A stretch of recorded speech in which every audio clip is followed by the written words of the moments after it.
اروپا ته د افغان چارواکو له تګ او افغانستان ته د روسانو راتګ سره سم پاکستان د کابل او اسلام آباد ترمنځ د خبرو اترو د بیا پیل غوښتنه وکړه.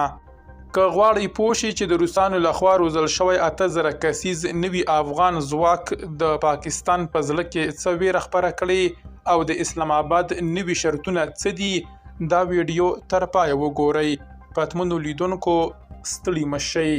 د پاکستان د بهرنیو چارو وزارت په رسمي ډول اعلان کړی چې له افغانستان سره د اړیکو د رغولو او ډیپلوماسۍ د بیا پیل لپاره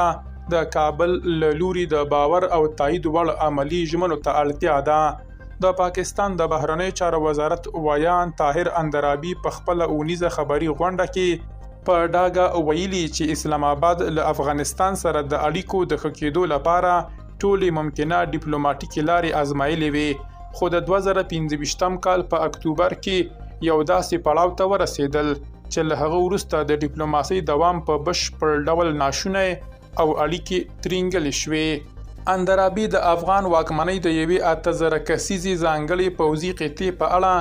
چې پر ډیورن کرښه د ځای پر ځای کېدو په حال کې ده وویل چې د ځواکونو تحرکات او ځای پر ځای کول د هغوی خپله پریکړه ده، خو ټینګار یې وکړ چې کابل باید ټاکل شوو او ځانګړو شوو کرښو ته پوره درناوی وکړي.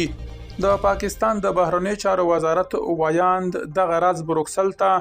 د افغان پلاوي د وروستي سفر په غبرګون کې بېخبري وښوده او ویل چې دوی هر چیرې تلای شي، خو دی نه پوهیږي چې هلته د اروپایي لوري او د دغه پلاوي ترمنځ څه تیر شوي دي.